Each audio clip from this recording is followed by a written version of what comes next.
I did everything with my right hand. I couldn't do anything with my left hand. If I try to write with my left hand, it looks worse than preschool. This is about developing specifically the right hemisphere of the brain. I decided I'm going to try to just scribble then with my left hand and just exercise it. I started brushing my teeth with my left hand, and now I do both. So I started to develop the left hand, and that's been miraculous. It's not just that it developed, it's how quickly and easily it developed. I started drawing with my left. I could never draw. I consider myself an artistic person, creative person, but I could never draw. And I wanted to draw. Never painted, never draw. As soon as I did it with my left hand, I could draw anything. I really learned about the different hemispheres of the brain through this because I got to witness it. The right hand is logical, thinking, analytical. You want to do math with the right hand.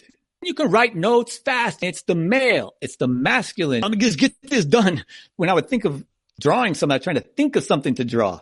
Think how to do it. If I try to do it with my right hand now, it still messes up because it goes, I'm going to try to think, no, I'll do this. It's funny because it's almost like two siblings. I make the joke where I go, okay, you can do a little bit more. Or you can outline it, okay? But don't go crazy with it. You can color it in when it takes strength. The left hand does it without thinking. It's creative. It's elegant. It's artistic. It's abstract. It sees the big picture. This sees the little details. Putting that in a practical way, you could draw the big picture with your left hand or paint the big picture. And if you have to get little details, the right hand is good. Sometimes now I will outline what the left hand has already done.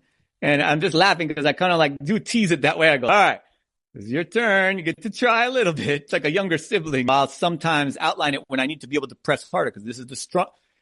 I've just learned there's no such thing. This is my message to humanity, to everyone. There's no such thing as left and right-handed. There's no such thing as a dominant hand. We're supposed to develop both. They just do different things. That's all it is.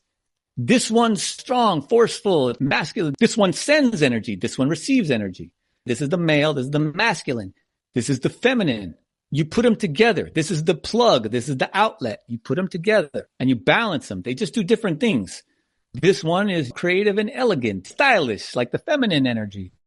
This one is strong, forceful, but we're supposed to develop both. We're just supposed to do different things. If you're going to pick something up, like a crystal, you want to pick it up with your right hand. Or something foreign to you, you haven't touched, you want to pick it up with your right hand because it sends energy. That's why we shake hands. The right hand, we send energy. You don't want to just get blasted because the left hand receives energy. I learned that with this. The right hand, you try to think of it. The left hand doesn't think. It bypasses that. It really is connected to the universal mind. It's interesting what you're saying with the left hand being feminine, because that's what births the masculine, right? Everything comes out of the feminine. And when you play music, your left hand on the piano, which would be the female, that's down in the bass and the chords, laying down the birth. And the right hand would be the technical melody, the fine, that's all coming out of the masculine, like you're saying with the detail. The left feminine's putting down the bass and the groove in the bottom, the dependability, the mother. On the guitar, the left hand's doing the chords and the notes and all that, but the right hand is really where the action's at. It's how you're picking. It's really the right hand on the guitar. In the old days, old Irish, I'm talking pre-Celtic, it used to be called Hebrew, Eber, or Chaldean Arabic, and it's written backwards. It's like left-handed from right to left, and suddenly you're doing that. These ancient Irish druids, bards, the people following this had their right brain completely open.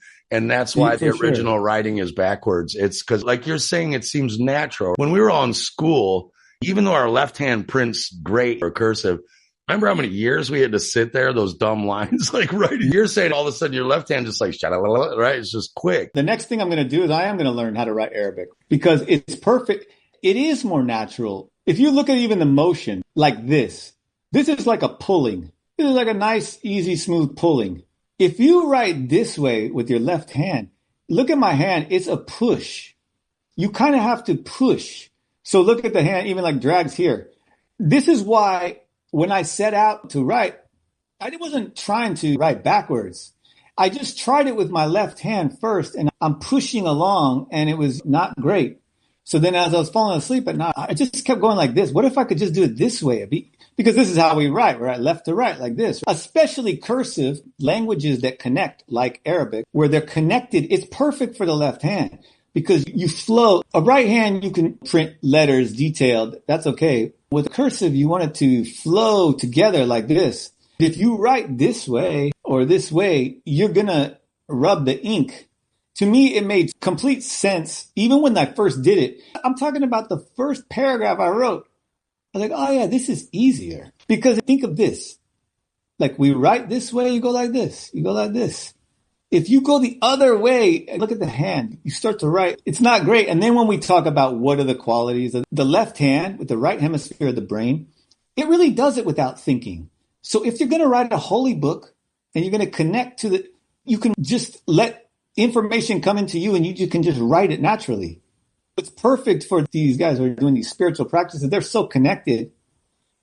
Even before languages, you're going to just start moving it this way naturally. It just comes in clear from here. This is the thinking one. This is for math and detail or notes. I can do fast printing. We talk about that masculine energy. Like, I just get it done. I just want to get it done really fast. With the left hand, it's artistic and it flows nicely this way. Yeah. Also, pulling is a little, pushing's more force. Pulling's with the flow. If you were writing right to left, like Arabic, right-handed, if it's ink, you're going to drag your hand through. That's hard because you try not to drag your palm through what you just wrote. Yeah. You're just going with the flow.